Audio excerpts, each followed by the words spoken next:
Welcome to the short video created to help Year 9 students use their time wisely to explore their career possibilities.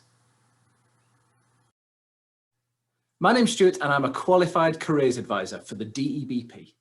Now we've asked some employers to share their career journey with you and offer some top tips to help you explore your career possibilities. I'll let Mollie and Joanna introduce themselves and tell you a little about what they do in their jobs. Hi everyone, I'm Mollie and I'm a clinical programming industrial placement student at GlaxoSmithKline, also known as GSK, who are one of the leading healthcare companies in the world. So the fact that I'm a placement student means that I have studied my degree for 2 years, which is Maths with Finance at the University of Leeds. I'm now working for a year, and then in September, October time, I will go back to complete my final year. Hello, I'm Joanna and I'm a technical director with a company called WFP.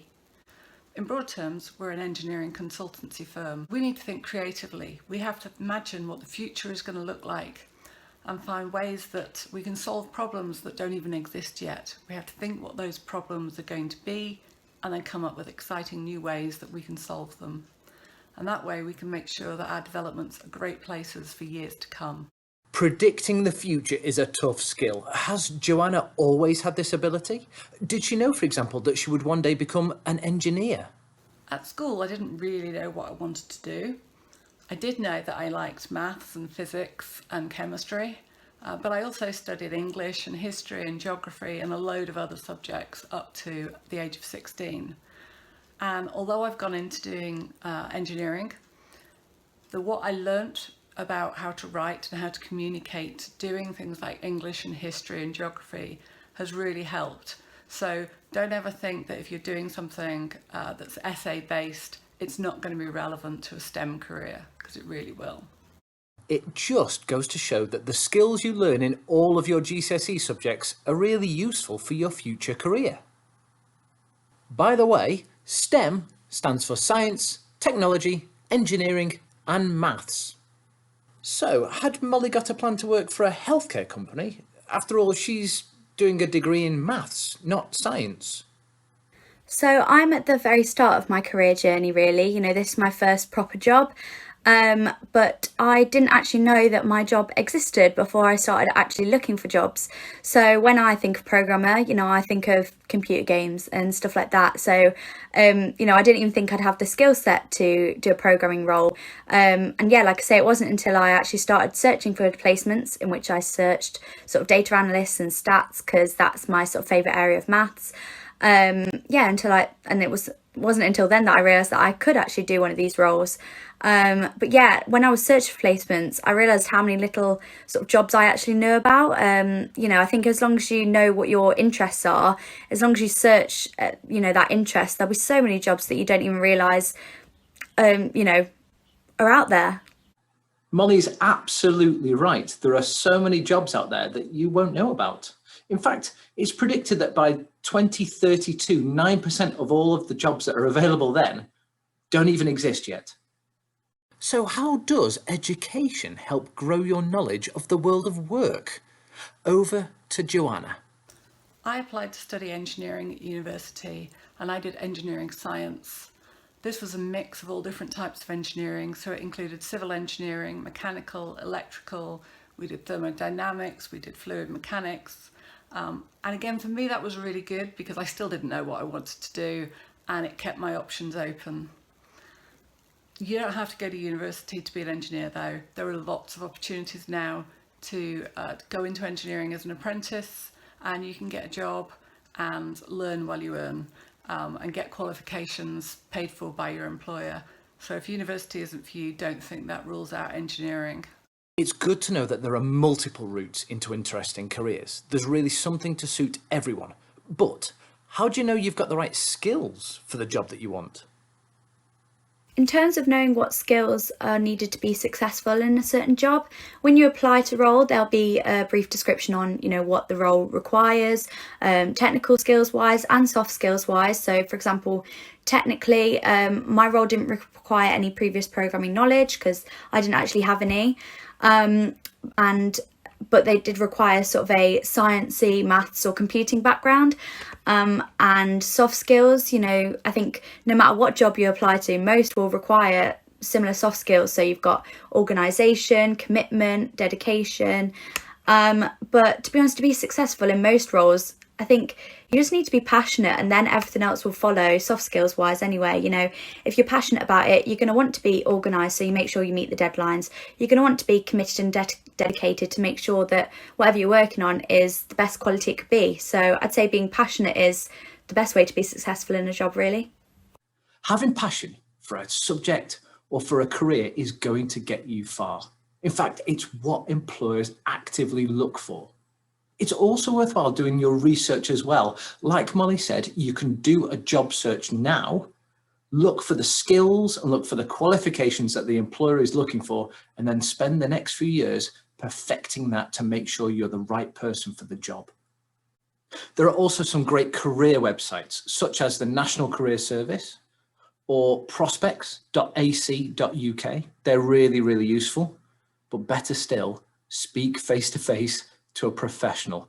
Go and book an appointment with a trained careers advisor at school, or speak to your subject teacher as well. They'll be able to give you hints and tips on careers that are linked to their subject if you go on to study it to a higher level.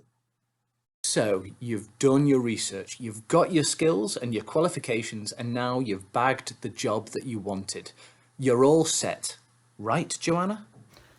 When I was at university, I thought I wanted to become a structural engineer.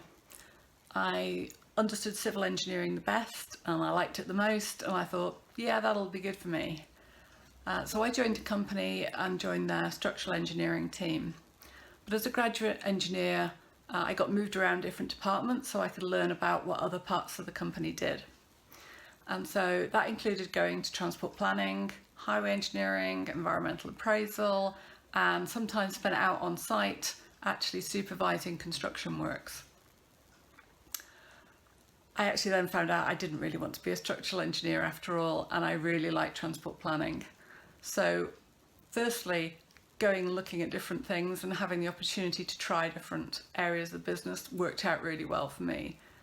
So if you ever get the opportunity to do something that you think perhaps might not be for you, but it's short term, perhaps give it a go, because you might find you really like it. So what Joanne is saying is, it pays to be curious. Say yes to opportunities that you think will benefit you. After all, you never know when you might actually be passing up on a golden opportunity for a fantastic career. It also pays to think about your transferable skills and the jobs they can lead to. So in terms of my job and my skills being transferable into different industry sectors, so right now, yeah, I'm in sort of healthcare, pharmaceutical, but I know when I was looking for placements, there was so many different industries. You know, I applied to placements from healthcare, transport, fashion and beauty, and food and drink industries, and even more. So yeah, I think, you know, data analytics, stats sort of wise, so many different industry sectors. Same as with, you know, finance as well. You know, every business needs someone to help you sort out with the money. So I think my particular, you know, interests and job interests, there are lots of opportunities in different industry sectors. Programming specifically is being more and more sought after in all areas. And then soft skills that you learn on the job are transferable. For example, presenting. I've done a lot of presenting in my role. And, you know, that skill in itself is transferable to different industries or even different roles, really. But what about subjects like maths and English? Why do we have to take them at GCSE level, and how relevant are they in real life? Do stick with math. It's important for pretty much any career, to be honest, even if it's just about making sure that the job's making money.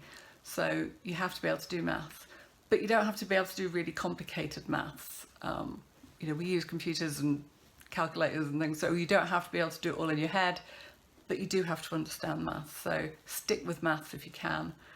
It is important to be able to communicate, so stick with doing some essay-based questions, or work on your written skills. Make sure that your written English is good, as well as your ability to talk to people. That's the end of our time today, but thank you so much to Joanna and to Molly for sharing their thoughts and for their journey as well. I'm just going to leave you with one last piece of advice from both of them. Thanks for watching.